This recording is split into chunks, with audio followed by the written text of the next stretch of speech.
I wanted to show you the finishes that I've been using on these pallet projects. My first couple of projects, I used this Polyurethane, it's outdoor. I don't know if it's polyurethane or if it's urethane, if there's a difference between those, I really don't know. But I used that and it worked out pretty well. But the last couple projects I've made, I found this old can of Czar water-based exterior polyurethane. Again, I don't know if that's different than the urethane, but wow, this stuff was really easy. And I got this can a long time ago and I forgot about it. It's been sitting up on my shelf and it worked out great. I actually kind of like that better than the other stuff. So I don't know. There you go. It works. You just kind of splash it on. One coat goes right over all that, you know, unclean wood. And it worked out great. Quick tour of some projects and see how they're holding up. By the way, there's where my potting bench is. And yeah, we're actually getting use out of that thing. I haven't really put anything up on it yet. Hey, there's the Whirligig.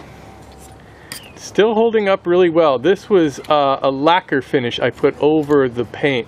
But we had some high winds a couple of weeks ago, and man, that thing was just going crazy. So it's all holding up really well. One of the little logs I have on there broke off. Actually, here it is right there. So that's that. Wheelbarrow, of course, is looking good. The flowers are growing fine, and that was with the polyurethane finish.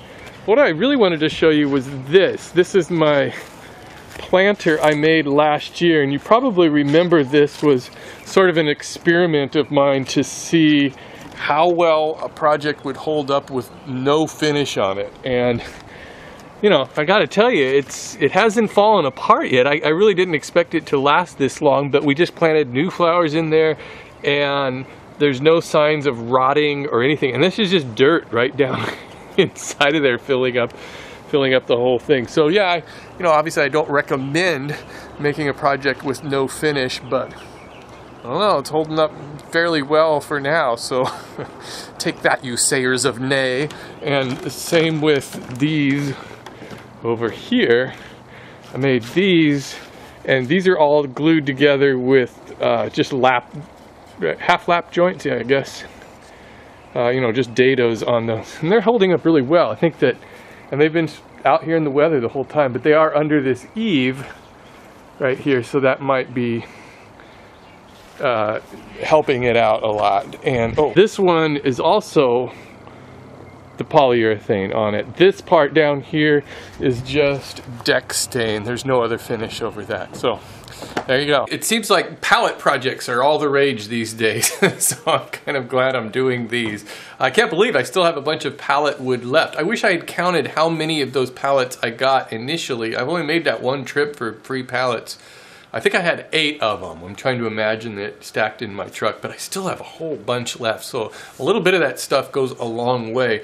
A couple of people were saying that it just seems like a lot of work to take them apart. And it is a fair amount of work to take apart a pallet, but I think if you just cut off the ends for one thing, rather than trying to pry everything apart, it sure makes that process go a lot quicker. I was looking through some of the comments on the past few projects, and there's really no comments that I think I really need to answer here. So, I mean, it's pretty obvious. They're pretty simple projects. I did use the nails from the pallets to use in that picture frame I made this past week. The only thing I had to do was I had to cut them down a little bit shorter. I didn't show that in the video because, well, that's boring. But yeah, it was kind of neat to use those and keep them that rusty. They're like pre-rusted nails, so that was good. I did have some people, last time I posted a Mere Minutes, which was probably like ages ago, ask me why I don't use my good camera for these. And well, it's just because this is just way easier. I'm still using my camcorder that I used to use to shoot Mere Minutes because it's just easy to set up and quick to move around. And I figure most people are gonna, you know, watch this video within this first few days that I post it, and after that, really nobody's ever gonna watch this again. So I think that's the nature of a vlog, video log, whatever you want to call it. I want to start shooting video on my phone for the Mere Minutes, but I still need to get a little holder for my tripod. And it was really stupid because I just had an order out at Amazon this week for a couple of things for my other camera, and I forgot I wanted to put this in there, so I guess I just have to remember to do that next time. I did get a sheet of plywood this week. It's over here, which you can't see it because I'd have to move the camera. I guess I could do that, right? Since it's an easy... See that? I have to like prove that it's really a sheet of plywood for some reason. Why did I get the sheet of plywood? Oh, because you know what I was planning on doing was making, and this will be, I don't think next week, but maybe the week after. Because next week what I want to do is a Cinco de Mayo project, I think. I'm kind of batting around a couple of ideas, maybe for some serving trays, or a serving tray, or a chips and dip tray. I know I've made a chips and dip tray a long time ago, but maybe I can make a different one. But that doesn't explain the plywood. The plywood was for just a small bookcase that I want to make for inside the house where my son keeps all of his crap from school that just piles up all over the place. So look at that, a little organized. But my thought was, and I've seen these before, the single sheet of plywood projects, and so I think that's what I'd like to do, is make a single sheet bookcase, and that should be easy enough. Won't be a big one, but I'd like to do something nice with it. What I've got to figure out is what to do with the back, because 3/4 inch plywood for the back of a bookcase is rather ridiculous. So I think it may just have a couple of strips for the back. I don't know.